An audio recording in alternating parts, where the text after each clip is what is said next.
When listening to Phil sing about cats, I find it very difficult to know what note he is playing.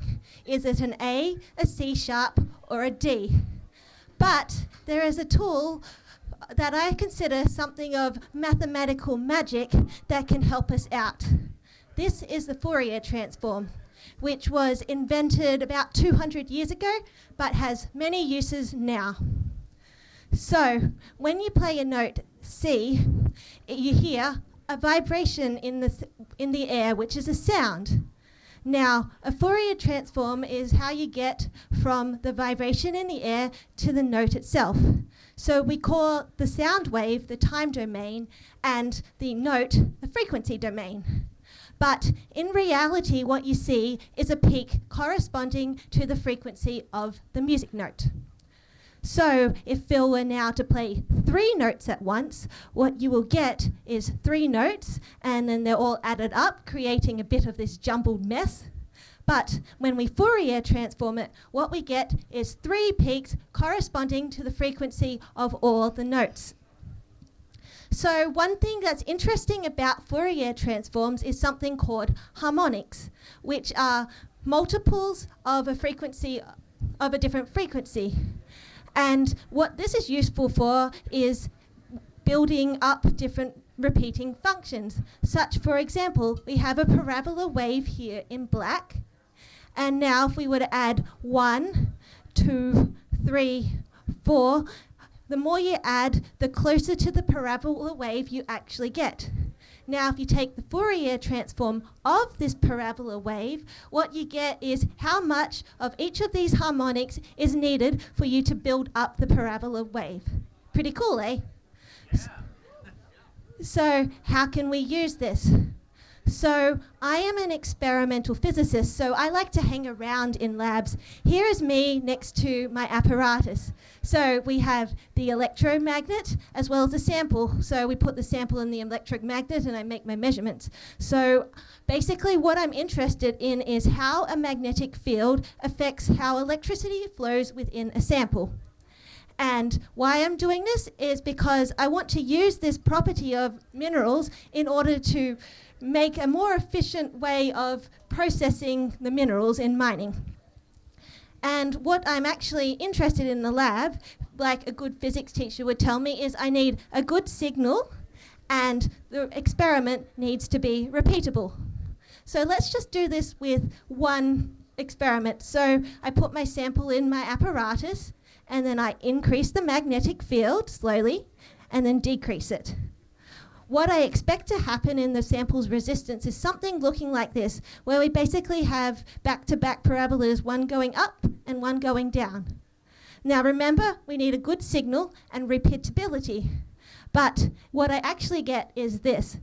It is very noisy and I've only measured it once. However, we can now repeat this back to back and get a repeating function. And now we get this signal here. It's repeating in time, so we can now do a Fourier transform, and it looks like this. So now, if I were to compare it with the Fourier transform of a parabola, we can see that we're actually getting what we expect, the back-to-back parabolas. So therefore, Fourier transforms are quite useful for my experiment. So now that we have seen this happen for things that repeat in time, let us see instead if we were to repeat things in space. So the equivalent of the time domain in space is having objects arranged in space. Now, in front of me, I have an example of people arranged in a repeating pattern in space, my lovely audience. So basically, if you go side to side, people in the space domain are about 50 centimeters apart. So they're about 2 people per meter. And if you go back to back, it's about 1.5 people per meter. So this is what we call the spatial frequency. So if we Fourier transform what's in space, we get a set of the spatial frequencies. Now, this is all great, but what about something that's more useful to measuring minerals? So let's go a little bit smaller and look at something much smaller that's arranged in space, atoms. So atoms repeat in constant patterns in space. We call these crystals. And in 1 meter, if you were to stack atoms up side to side, what you would have is about 4 billion atoms. So anyway, if you were to look at the atoms in the spatial frequency, you'd have about 4 atoms per nanometer, or maybe 3 atoms per nanometer, depends on which way you're going. So a Fourier transform will tell you the spatial frequencies within the atoms. So how do we actually do this? So here are our atoms, and what we'd like to do is shine some X-rays through them. And these X-rays will give you a Fourier transform of these atoms and show you what the spatial frequency is. So let me show you one final example of a Fourier transform with atoms. So basically, if we have a diamond and an imposter diamond, just by looking at them, it is really hard to tell them apart. So the diamond is made of carbon, and your imposter diamond is made of something called cubic zirconia.